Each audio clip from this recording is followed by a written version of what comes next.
Okay, we are here ready to go. We're a little late, but that's okay. I'm here to answer any of your questions that you have. I'm here to talk about singing, and I'm here to talk about the nervous system. I'm here to talk about mind-body connection. I'm here to talk about all the nerdy things that I love to talk about. If you have any questions about singing that you're wondering that I can answer as quick as I can, I will. Happy to do that. But I just like to hang out here every Tuesday doing a little vocal magic live session, as I call it. I do this every Tuesday, and I've done it for like 80 weeks now. So if you want to know any of my other topics, you can always go watch them. It's on my YouTube. If you search Sarah Jelly Music, SARAJELLEY, or search Vocal Magic Live, it should pop up under that. There's a whole playlist of all of my Tuesday lives that I've ever done, at least since I started recording them and putting them in there. So yeah, any topic you can ever imagine, I've probably talked about it because I do this a lot. Anyway, it's Tuesday. It is 12:30 Hawaii time. It is 6:30 Eastern, and I'm here ready to talk about singing. The thing that has shown up the most this week, I think, is I'm actually teaching a lot of my students how to record themselves for the first time, which is really exciting because that is like the next step beyond trusting your voice. It's trusting your voice enough to record it and make a song, you know, and that is a really cool thing that not everybody is willing and open to do at the beginning of their singing journey. So I'm really happy that I've been able to work with some of my students with starting to record on Garageband, just like basic 101. This button does this, this button does this. Here's how to make a new track. Here's how to play a piano part even if you don't know music theory. It's really awesome. So that's really exciting. And I highly encourage you to, if you are a singer, if you not even if you write songs, if you want to record a cover, go download BandLab, go download GarageBand, PC and Mac respectively, and play around. There's bunches of YouTube beginner GarageBand and BandLab 101s that are out there that will teach you what all the buttons do. And even if you don't know music theory, if you don't know how to write a song, you can play around enough that you can find something that you like. I highly recommend just like playing around on your phone because that version is very user-friendly. Sometimes the computer version, there's a lot of bells and whistles and it's not as obvious what's happening. But the iPad and the iPhone version is actually incredibly simple from my perspective. So if you haven't done that yet, I highly recommend it. Even if you don't really feel like you have anything to record, just go download GarageBand app on your phone. It's free. And you don't have to know anything other than just a melody that you popped into your head while you're making coffee this morning, you know? That's all you need. And so you go in there, you create a vocal track, or an audio recorder track, as it's called on GarageBand. You set a tempo. You pick a key. It doesn't really matter what. And then you can go in and create a keyboard track if you want. You can create a guitar track.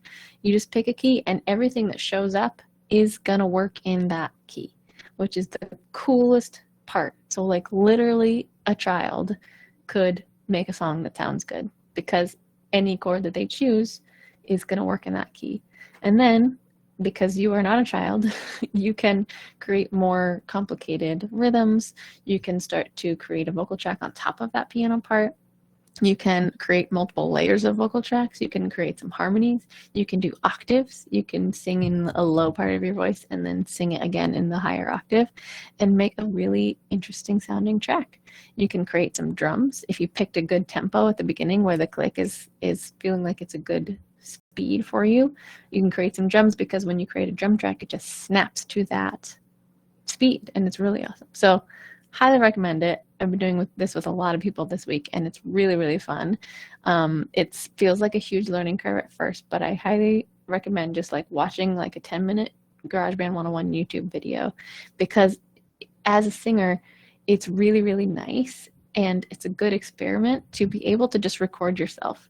And yes, voice memo is a great thing, But it's really cool to be able to kind of start to build on that and to be able to sing tracks on top of your tracks and to notice things that you may not have noticed when you were singing it, because we're in our own heads and we hear the acoustics of our voice only within our skull.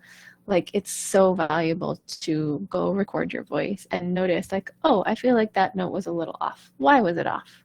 You know, and this is the very important part here when you're recording anything, is to get out of gremlin mode.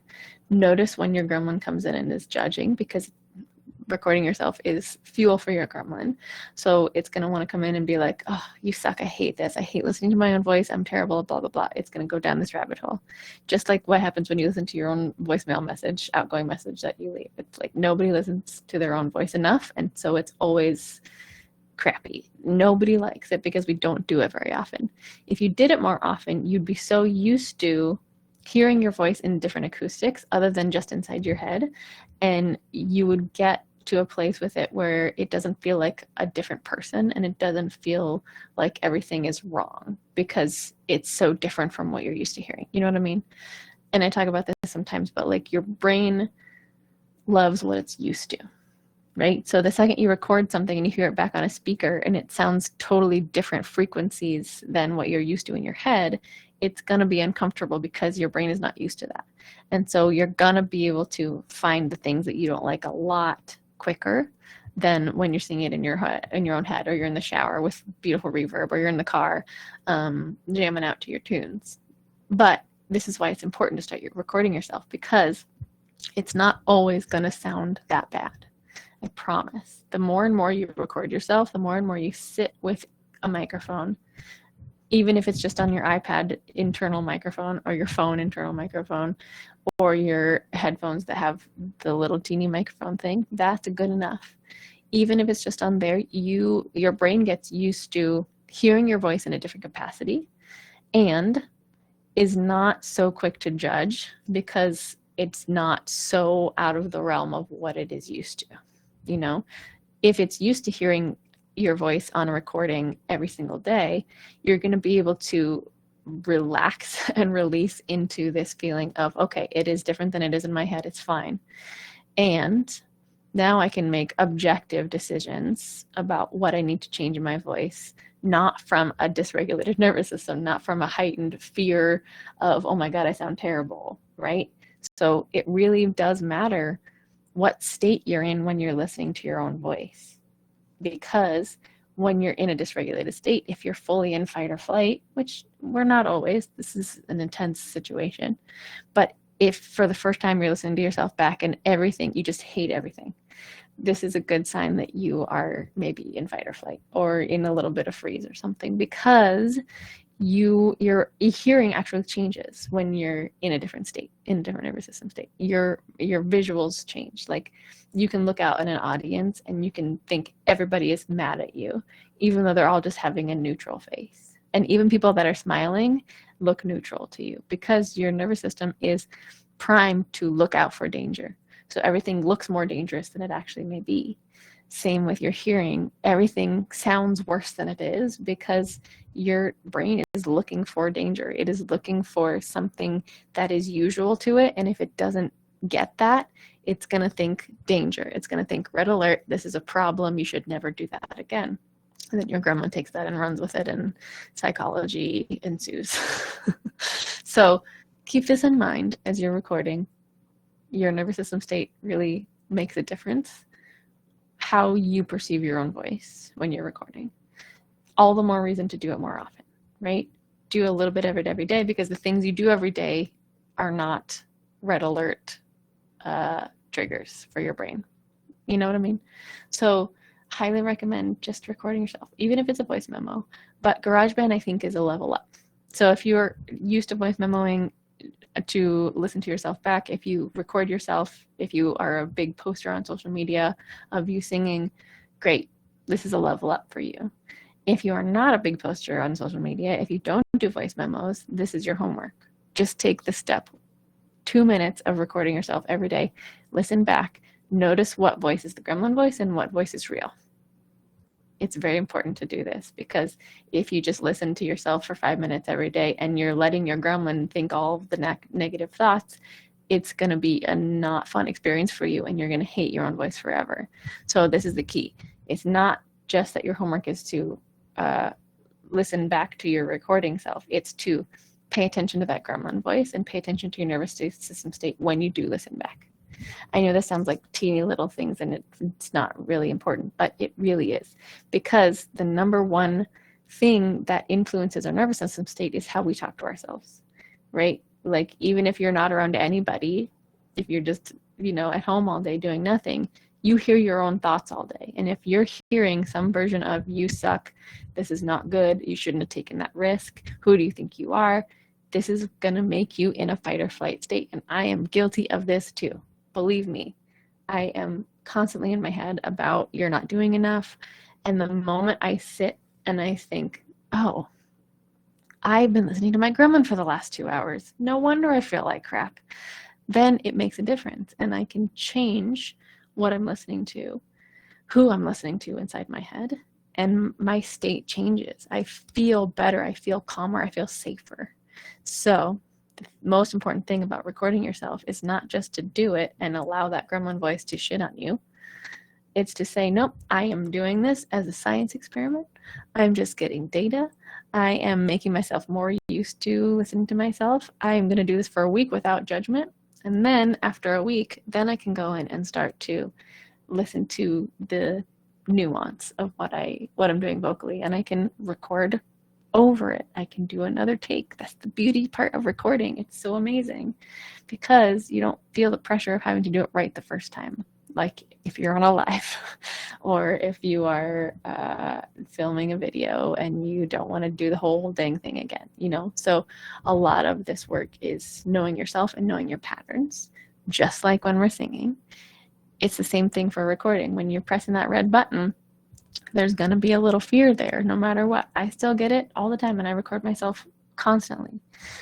However, you have the choice in those moments to make sure that you are in a good place to press that red button, right? If you can start to feel yourself hating everything, if that gremlin voice is taking over and going, "Who are you? Why are you doing this? You're going to suck, blah, blah, blah. Be careful not to hit that wrong note." Like if you start fully feeling a dysregulation, like shaking, massive sweating, like your brain is going in different places than you're used to, if you're not able to focus on what you're doing, that is a sign that maybe you need to remind your body that you are safe before you press that red button. And there's many ways to do that. Number one, we talk to our gremlin and we say, "F off. I don't need you right now. I got this." Number two, give ourselves a body recognition that you are safe, right? So I know this feels really kind of dumb to give yourself a hug, but it's actually scientifically proven that these points underneath your arm and on top of your shoulder can help you remind your body that you are actually held. It's like pressure points biologically that trigger your nervous system to say, "Oh, I'm not in danger. I don't have to run away. I don't have to fight anything. I can settle." And I challenge you to do this for 2 minutes before you record something, before you sing in front of somebody for the next time. Feel the snow globe settle. I can feel it right now. Just a slight difference in how tense my body is, in how circular my thinking is. Just everything is settling just 10%. And sometimes that's all you need in order to be able to perform in the way that you can perform. The way you did 5 minutes ago when you weren't pressing the record button. It's a big difference. So don't judge yourself for having these reactions. Remember, it's your biology. It's not your fault. It's just trying to keep you safe, right? So if you want to tell your gremlin you love it, "Thank you for keeping me safe," and that works for you, great. Sometimes mine is really stubborn and I have to get a little more violent with it. So that's why I say F off. There's a little wasp. So yeah, that's my recommendation for you for this week, is go play around with recording yourself. If you're at level 1 and you never do this, start with a voice memo or 2.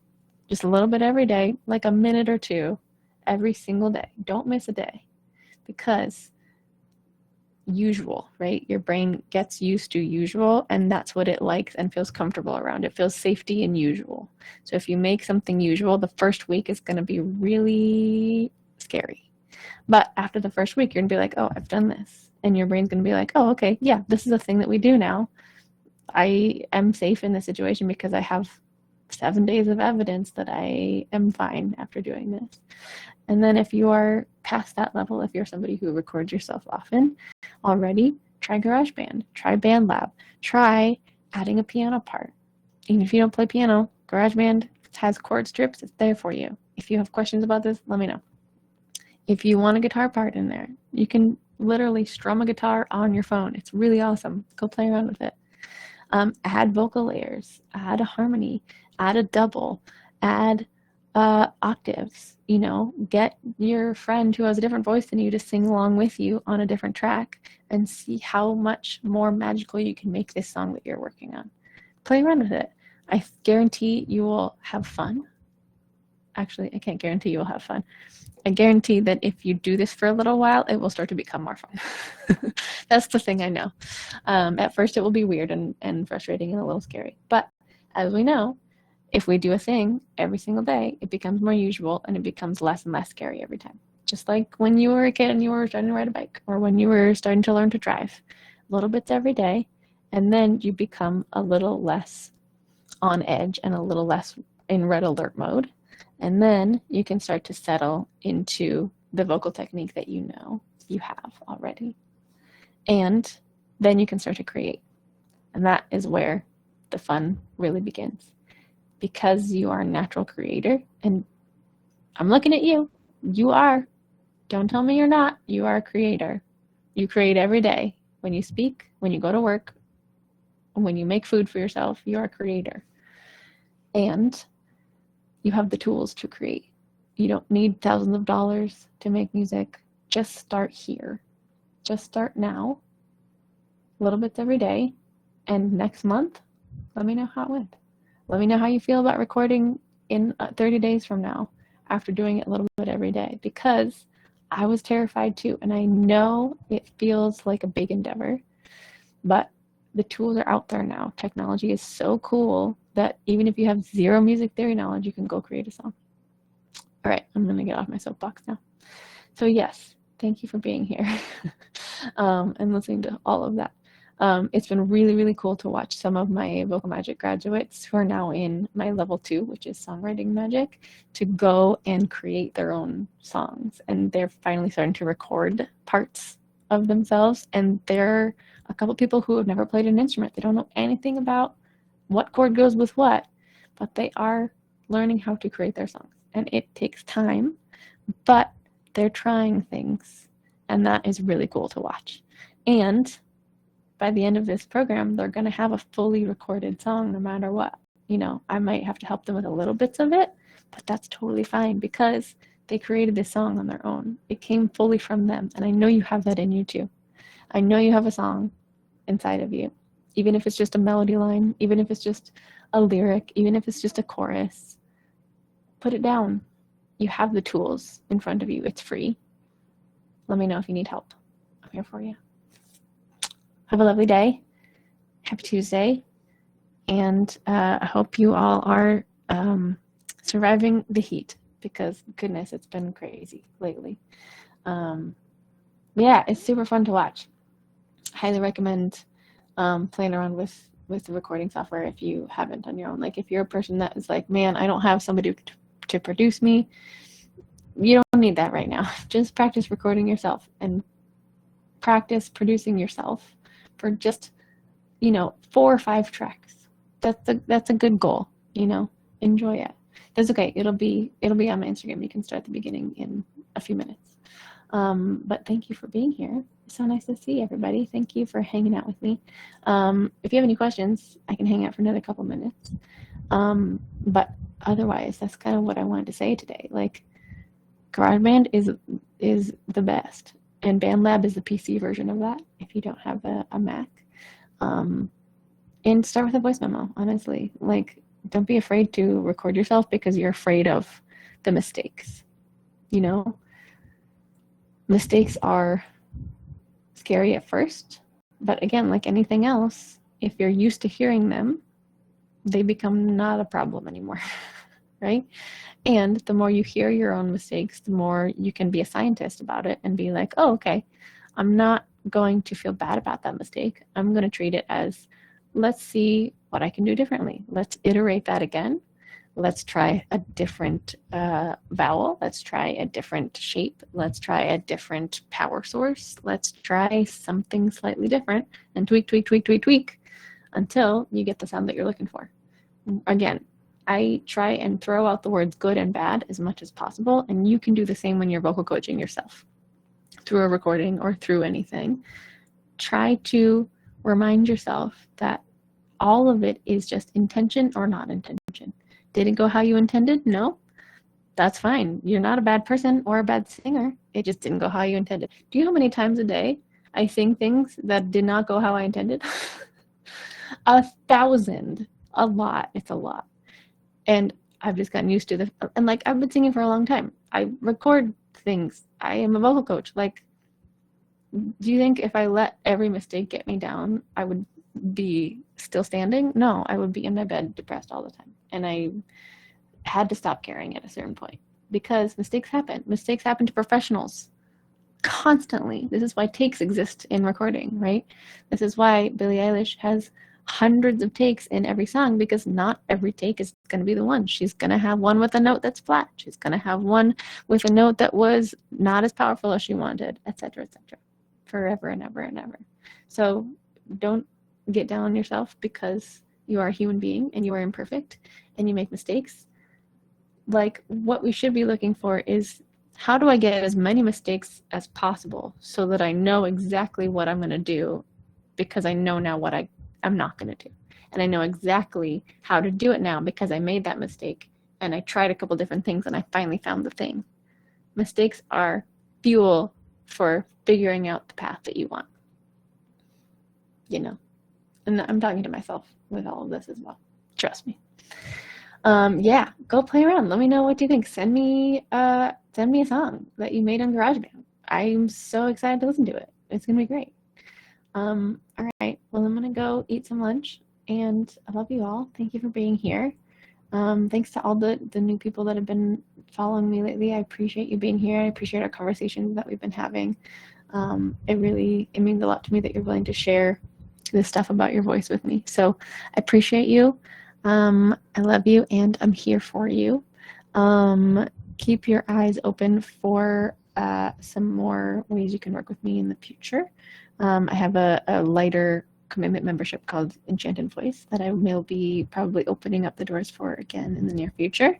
But yeah, Vocal Magic doors are in the process of closing. If you didn't get in there and you're like, ooh, I really wanted to do that, message me like today or tomorrow, because I got like 2 spots left, if that. I'm just waiting on people to say yes. So let me know if you're curious. Yeah, sending love to you too. Thank you for being here. All right, have a lovely rest of your Tuesday. See you soon.